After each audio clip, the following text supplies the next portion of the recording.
नमस्कार, मैं हूं आपके साथ दिव्या सिंह। वक्त हो चला है 5 अंतर्राष्ट्रीय बड़ी खबर का। चलिए फटाफट नजर डाल लेते हैं 5 अंतर्राष्ट्रीय बड़ी खबर पर। पहली खबर पाकिस्तान से है। पाकिस्तान में इन दिनों हलचल मची हुई है। भारत के डर से पहले ही कांप रहे शहबाज मुनीर अब अपनी करतूतों की वजह से इजराइल के निशाने पर भी आ गए हैं।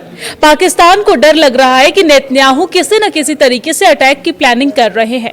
पाकिस्तानी पत्रकार और राजनीतिक विश्लेषज्ञ नजम सेठी ने चेतावनी जारी करते हुए कहा है कि इजराइल पाकिस्तान पर दबाव बना सकता है। नेतन्याहू की इस नाराजगी की कई वजहें हैं, जिसमें हाल ही में पाकिस्तान का हमास प्रेम शामिल है। ऐसे हालातों में अगर इजराइल हमला करेगा भी तो सर्जिकल स्ट्राइक होगी। इजराइल ने यह साफ कर दिया है कि किसी भी मुस्लिम देश के पास परमाणु शक्ति नहीं होनी चाहिए और नेतन्याहू को शक है कि पाकिस्तान अपनी परमाणु तकनीक किसी से ईरान की मदद कर रहा है।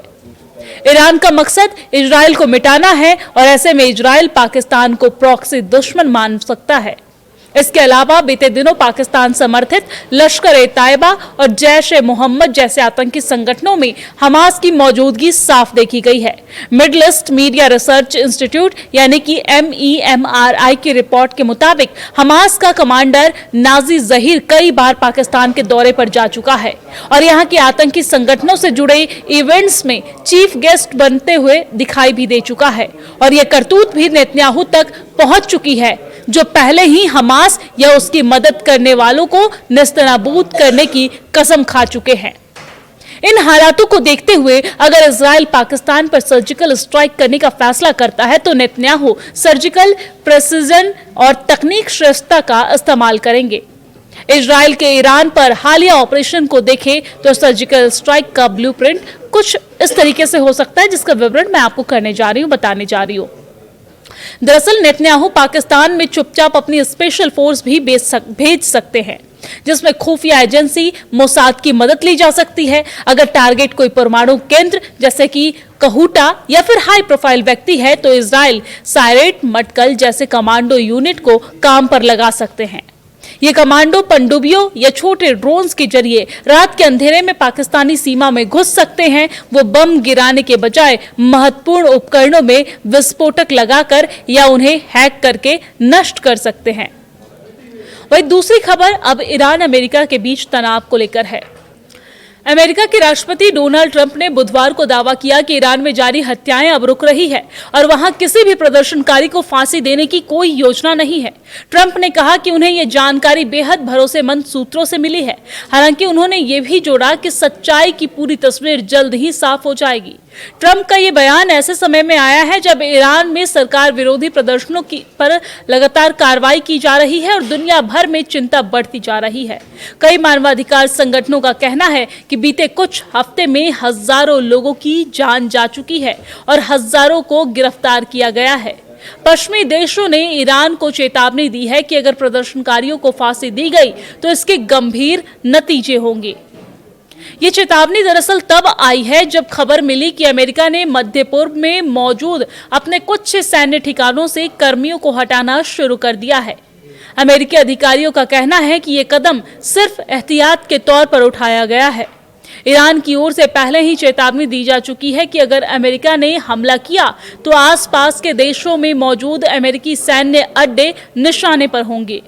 रॉयटर्स के मुताबिक यूरोप के 2 वरिष्ठ अधिकारियों का मानना है कि अमेरिका अगले 24 घंटों में ईरान के खिलाफ सैन्य कार्रवाई कर सकता है। वहीं इजराइल के एक अधिकारी ने कहा कि ऐसा लग रहा है कि ट्रंप ने हस्तक्षेप का फैसला कर लिया है। हालांकि यह अभी साफ नहीं है कि कार्रवाई कब और किस स्तर पर की जाएगी। दरअसल तनाव के बीच ईरान ने अचानक अपना हवाई क्षेत्र बंद कर दिया है। सभी उड़ानों पर रोक लगा दी गई है, सिवाय उन अंतर्राष्ट्रीय उड़ानों के जिन्हें विशेष अनुमति मिली हो। यह पाबंदी कुछ घंटे के लिए बताई जा रही है, लेकिन इससे हालात की गंभीरता का अंदाजा लगाया जा सकता है। वही खबर यह भी है कि अमेरिकी aircraft carrier USS Abraham Lincoln और उसका कैरियर स्ट्राइक ग्रुप दक्षिण चीन सागर में मिडल ईस्ट की ओर बढ़ रहा है। हालांकि अमेरिकी सरकार ने आधिकारिक तौर पर इसकी पुष्टि नहीं की है और कहा जा रहा है कि इस मूवमेंट में अभी करीब 1 हफ्ते लग सकते हैं। व्हाइट हाउस में ट्रंप ने कहा कि वो फिलहाल हालात पर नजर बनाए हुए हैं। उन्होंने ये भी साफ किया है कि अमेरिका किसी भी विकल्प को पूरी तरीके से खारिज नहीं कर रहा है। ट्रंप का कहना है कि अगर हालात बिगड़े तो ईरान को इसकी भारी कीमत चुकानी पड़ेगी। ईरान सरकार का आरोप है कि अमेरिका हालात का बहाना बनाकर सैन्य दखल देना चाहता है। तीसरी खबर है जहां पर अमेरिकी स्पेस एजेंसी को लेकर एक बड़ी जानकारी सामने आ रही है। अमेरिकी स्पेस एजेंसी नासा ने पहली बार अंतरिक्ष से मेडिकल इवैक्यूएशन किया है। नासा ने इतिहास में पहली बार मेडिकल कारणों से इंटरनेशनल स्पेस स्टेशन यानी कि ISS से 4 अंतरिक्ष यात्रियों को समय से पहले धरती पर वापस बुलाया है। आज यानी कि गुरुवार को भारतीय समय अनुसार ये दिन गुरुवार होगा, उसको 4 अंतरिक्ष यात्री इंटरनेशनल स्पेस स्टेशन से रवाना हुए। ये चारों अंतरिक्ष यात्री शुक्रवार तक धरती पर लैंड कर जाएंगे। एक अंतरिक्ष यात्री की तबीयत खराब होने की वजह से नासा को अपने चारों अंतरिक्ष यात्री को वापस बुलाना पड़ा है।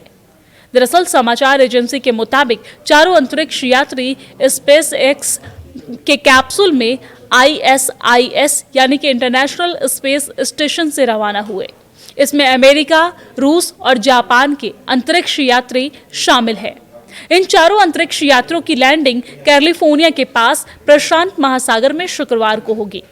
एक अंतरिक्ष यात्री की तबीयत खराब होने की वजह से नासा को अपने मिशन की अवधि कम करनी पड़ी है। इन चारों अंतरिक्ष यात्रियों को अगस्त 2025 में इंटरनेशनल स्पेस स्टेशन भेजा गया था और फरवरी के आखिर तक लौटना था। दरअसल नासा के इतिहास में यह पहली बार है जब अंतर्राष्ट्रीय अंतरिक्ष स्टेशन पर कोई मेडिकल इमरजेंसी आई हो और इसके चलते अंतरिक्ष यात्री को वापस बुलाना पड़ा हो। एक एस्ट्रोनॉट की तबीयत बिगड़ने के कारण ही नासा ISS पर मौजूद अपने चारों अंतरिक्ष यात्रियों की टीम को तय समय से करीब 1 महीने पहले धरती पर वापस लाएगा। हालांकि एजेंसी ने गोपनीयता का हवाला देते हुए ना तो उस अंतरिक्ष यात्री का नाम बताया और ना ही बीमारी का विवरण साझा किया है। और चौथी खबर अमेरिका से जुड़ी हुई है।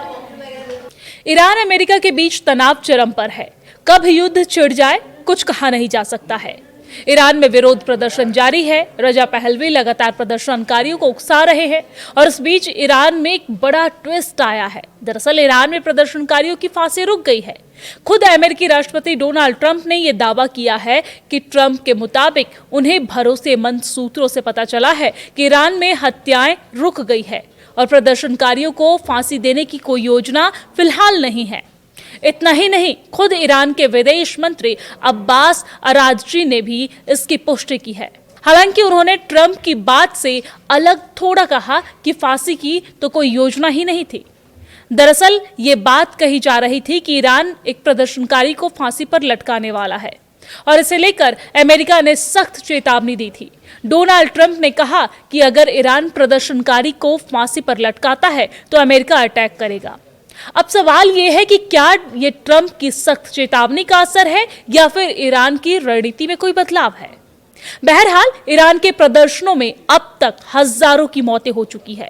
ईरान ने इजराइल पर आरोप लगाया है कि वो प्रदर्शनकारियों और पुलिस को मारकर ट्रंप को युद्ध में फंसाने की साजिश रच रहा है। अमेरिका और ब्रिटेन ने कतर बेस से कुछ कर्मियों को हटाना शुरू कर दिया है, जबकि ईरान ने अपना एयर स्पेस सभी फ्लाइट्स के लिए बंद कर दिया है। तो चलिए अब आपको बताते हैं कि इस बवाल के 10 जो मेन वजह है वो क्या है और इसके मेन पॉइंट्स क्या हैं। पहला पॉइंट ये है कि अमेरिकी राष्ट्रपति डोनाल्ड ट्रंप ने कहा कि ईरान में किलिंग रुक गई है। ईरान अब कोई फांसी नहीं देने जा रहा है।